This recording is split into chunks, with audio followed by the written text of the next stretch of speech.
Thank you for joining us at the Roundtable.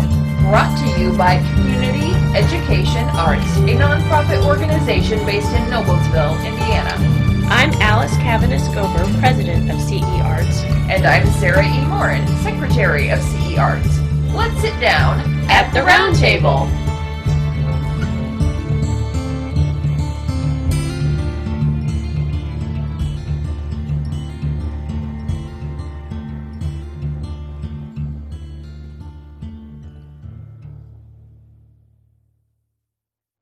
Let's get right back to our discussion with A. Paul. I do, want to talk about the other thing that I'm not even sure what to call it, the creative workshops. The power of new. The power of new. Yes. Okay, so tell us about the power of new. Is this a project? What is the power of new is about 30 years worth of trying to share just what you're soliciting here, creative process. Okay. I knock on wood, they say don't ever, never say never, like right. It was Sean Connery doing a James Bond at his midlife crisis. But so many people would ask, oh, how do you do that? How do you come up with the melodies and all that kind of stuff? Why are you doing this? And I used to blow it off. Mm-hmm. And I was in Ocala and was actually hired as the resident conductor for the Ocala Civic Theater because they did a lot of musicals. But Central Florida Symphony, which was in Ocala, was also playing a big orchestra piece of mine. And of course, the theater people had no idea that I did that. So they went to the concert and they heard the piece. And again, the questions came up, how do you do that? Where do you get your inspiration? Right. Yada, yada, yada. All the stuff I've been asking you, yeah. And I said, it's time to stop blowing that off and to actually sit down and talk about it. So the theater sponsored, I think it was 2 hours on Saturday morning for about 4 weeks. And we had a little round table and I went through some exercises and talked about things that I did to help keep me from getting writer's block, because I've never had writer's block. That's amazing. Wow. If I need something done on a deadline, I do it on a deadline. I don't know how it happens, but it just happens. There's that free flow has never been one of my nemesis. Mm-hmm. So, so I took the students through some of the processes and the ways, particularly once you get the idea, how to move it into the other side of the brain, so that you can get the right team together and communicate the inspiration and communicate the subtext, because that's so important with art. And it was very popular, and they loved it. And I did a second session a few months later, and then started getting calls from other arts groups and science centers. I was doing it at science centers. I was doing them for corporate retreats. And kept building on it, did a few at some universities. Back then they were open to that idea. They're not so much anymore. I don't know why. I don't either. That's academia weird. has kind of changed. They want a syllabus that tells exactly what I'm going to do from day to day. Oh yeah, that's so. And I said, I can't do that. It's a creativity class. That's what I heard from every teacher I've ever talked to. Is that's impossible. I said, it's designed to not know what's coming next. You should expect the unexpected and then learn how to deal with the unexpected. Yeah. That's how you get new ideas. But over the years, I kept doing it. And then I was asked by a friend of mine who's the dean of a little college down in Costa Rica, Richard Cucciara, to do the creativity class for a summer retreat that he was hosting down there. And they really loved it. And that's where the PhD came from. Richard said, this is a marvelous program. He says, how much material do you have? He says, put it together in kind of a thesis format. And he said, we'll grant you an honorary doctorate based on what we've experienced, you coming down here and doing this class for us. So I've reworked it again a little bit. Again, the Arts Council here has been very generous. And they gave me a grant to do some new brochures, which I've sent out. And I gave a couple, little, kind of starters versions of the new ones at the Restart Center. I think it's on Mithofer or Post Road. Yeah. I did some sections of it at a couple of the churches here in town because it does deal with our spiritual side, how that Sure. plays. Oh yeah. We like to pretend that's not Oh no, that's front in and center there. with a lot of what I like to talk to people about. Now, I Yeah, do get some artists who don't want to talk about that, but yeah, I feel like spirituality is a huge part of creativity, and but it's in there. It's yeah, part of it they because are inextricable in my life and in my viewpoint. So I'm happy to yeah, hear that arts that's connect all those things up: our physical, yeah, our intellectual, our emotional, yeah. and our spiritual lives. Hmm. It sort of brings them into a congruous harmony, Hmm. unlike anything else on the planet. Yeah, and if you look at, And, historically speaking, I mean, you can look back at whether it's music or visual art or written works were often sponsored by, traditional church, situations. What do you call it? Traditional religions.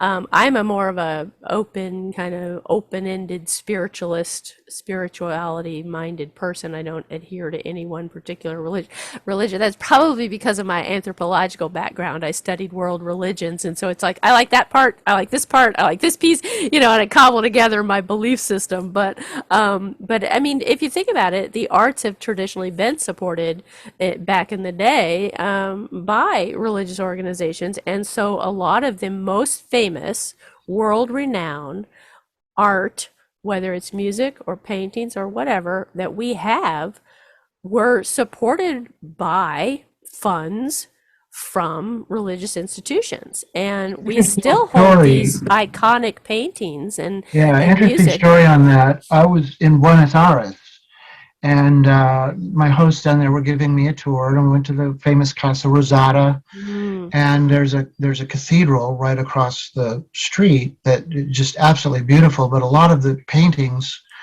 are actually cultural, right. Uh-huh. Victory of San Martin, Sure. those kind of things. But it was still in the church, and we came out of the church, and I think I had made a comment about, this would seem more like something for a history museum than a Hmm. church, and so we're coming out, and very Catholic country, a very Hmm. spiritual country, Sure. Argentina.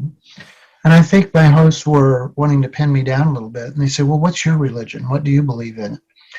And I'm sure they were thinking I was going to say something about, I'm just a spiritualist, or, Hmm. uh, uh, New Ager or something like Right, that. right. And I think I threw them off a little bit. I said, I believe in all of them. Hmm. I believe in all of them. They all come from a very pure, searching place Hmm. that in their infancy and in their instigation, from that great cosmic consciousness, they emerge for a very real reason. I said all of the great religions do. And so Hmm.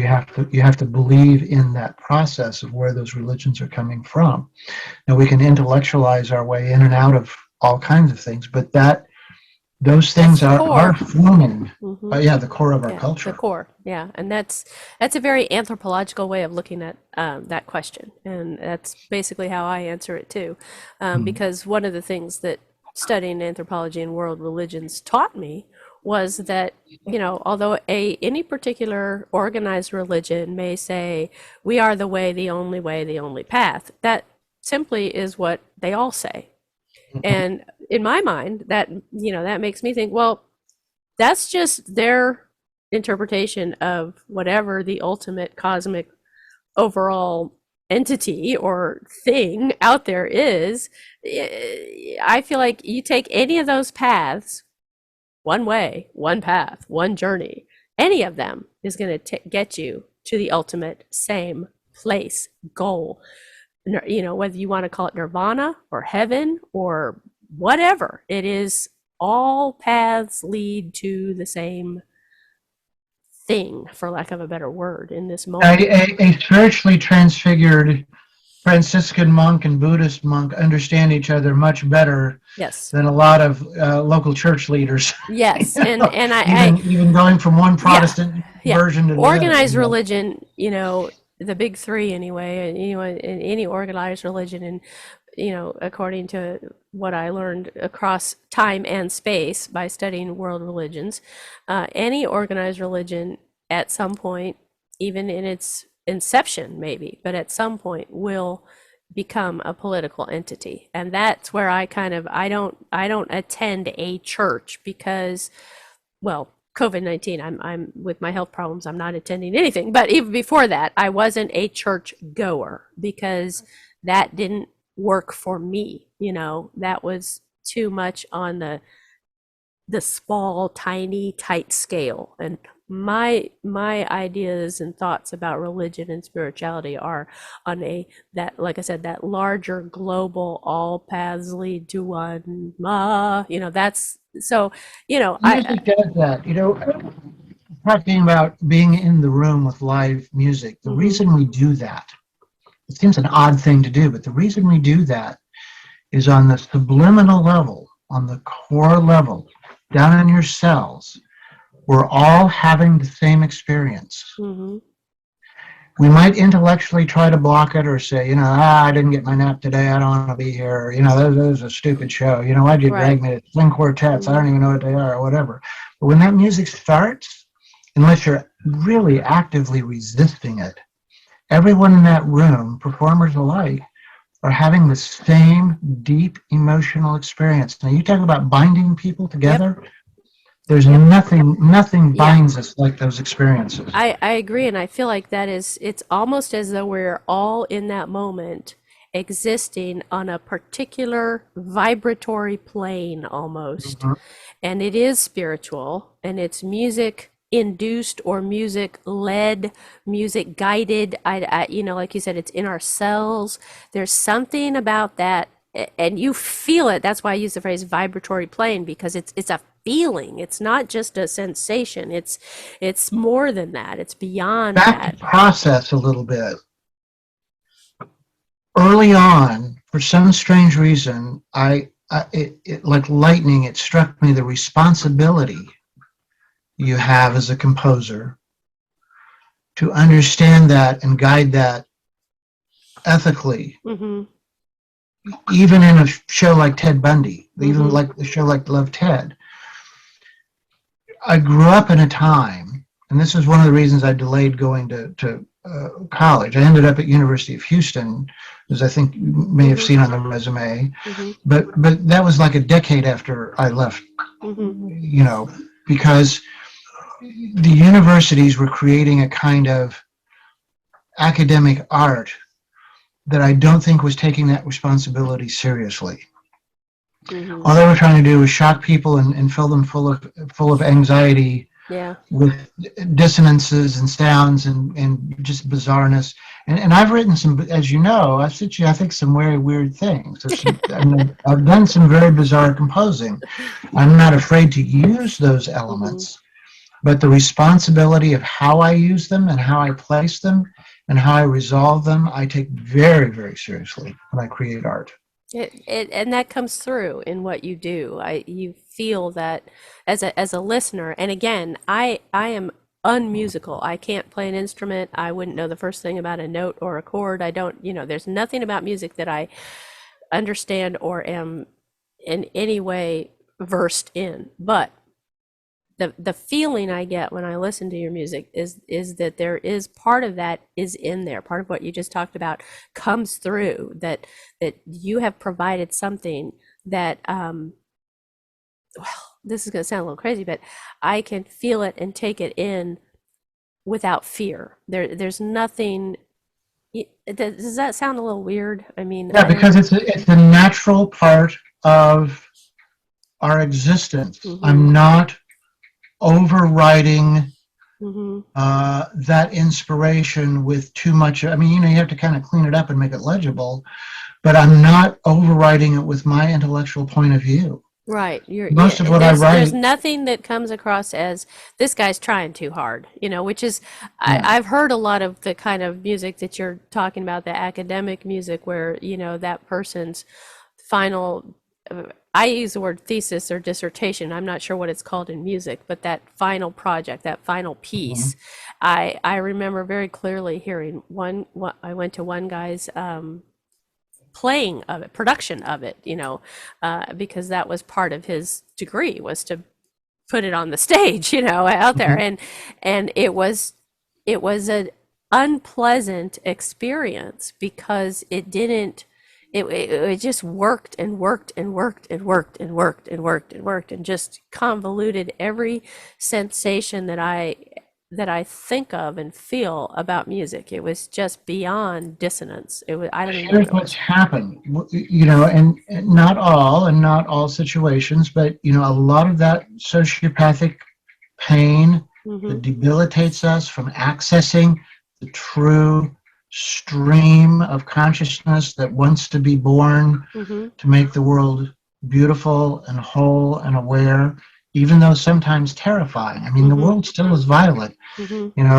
Volcanoes, I lived in Florida, hurricanes, you could see the damage. So nature is not always benign or gentle, but it is real. And there's a truth in it. And the sociopath wants to take away our reality. Yes. Our natural reality, and force us into their personal reality. Yeah, that's exactly how. And that's wrong. Yeah, but that's you just put your finger on exactly what I experienced. I experienced a composition that came to me as a manipulation, a perversion of that natural truth and purity and honesty of even the negative parts of human existence and nature. I mean, you can have, the music that I would hear watching a volcano erupt, the internal music I would hear of a hurricane or something, may be frightening, it may be horrific, but it's true, it's honest, right?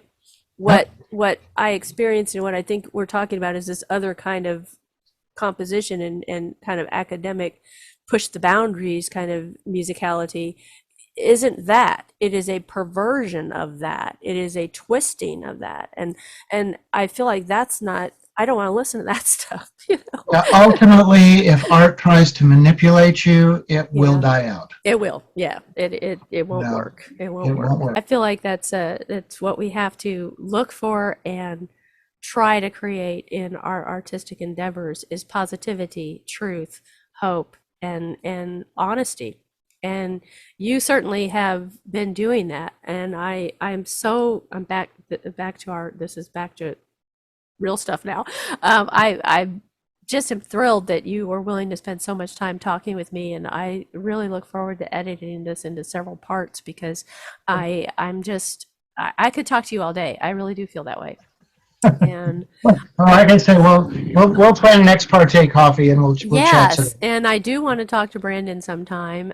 He can, if you could share my email address with him, and he can send me. I'll put him in touch send me all with that preemptory, any files, because he's also a fascinating character with a life story that you'll find extremely dramatic. And you've obviously learned from me in the off-camera and on-camera parts of our conversation. It is the journey.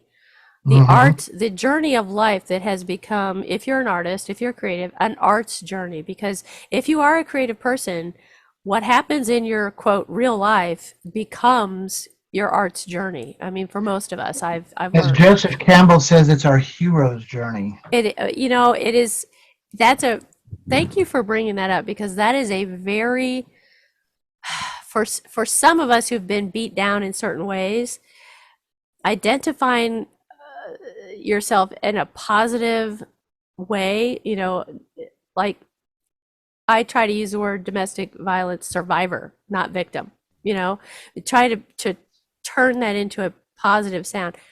Hero's journey is a tough one for some of us to enunciate, but it's that classic definition of hero. It's the protagonist in the story, who of all the heroes' journeys where they've been tied to the rock or locked in the cave or escape was impossible. Yes. But because they're heroes, they figure out a way to get they through emerge. They turn the shield onto Medusa's, so Medusa's reflected. Exactly. That to me is the iconic, how am I going to get out of this one? Here's a shield, And yes, it was given to him by a goddess, and so that helps, it helps to have a goddess on your side, But that's being open to those forces. That goddess is, is a metaphor for the forces that we've been talking about that you have to open yourself to be a conduit of. Yes. You know, and you know, artists' ego, they say artists have egos. I always loved actors who had big egos. You know why?